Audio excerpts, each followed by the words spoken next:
بسم الله الرحمن الرحيم. تم وضع حجر الأساس لمعهد البنائين الأزهري، خطوة مهمة وقوية جدا علشان يتم اكتمال صرح عظيم جدا، صرح هيستفيد منه الكبير والصغير، مستقبل أجيال كتيرة جدا متوقفة عليك. المساعدة كلها مش شرط فلوس، مشاركة منك، دعوة لأهل الخير إنهم يتجمعوا في مكان واحد ويقفوا علشان يبنوا هذا الصرح الكبير، الصرح العظيم اللي ربنا هيجعلك تكون سبب فيه لصدقة جارية ليك، صدقة جارية من الحسنات. المهم إن أنت هتاخد حسنة زي اللي تصدق، زي اللي وقف، زي اللي عمل، زي اللي اشتغل. نيتك تكون خالصة لله عز وجل، انك تقف وتساعد في الخير.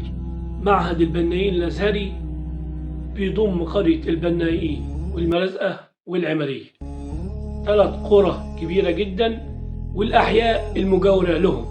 هيستفيد آلاف السكان من هذا الصرح الكبير. المهم اننا نقف مع بعض ونشارك مع بعض، ودايما يكون ايدينا في ايد بعض ونقف للخير، علشان ده خير للبلد كلها والبلاد المجاورة.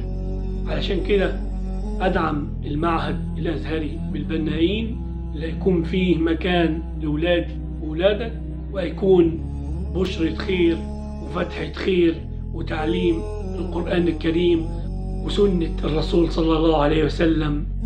دايما خلي ليك صدقة جارية من الحسنات تنفعك يوم القيامة.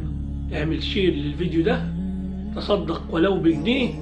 دايما خلي ايدك مفتوحة للخير، سواء هتشارك فيه بالفلوس او حتى بكلمة طيبة تؤجر عليها.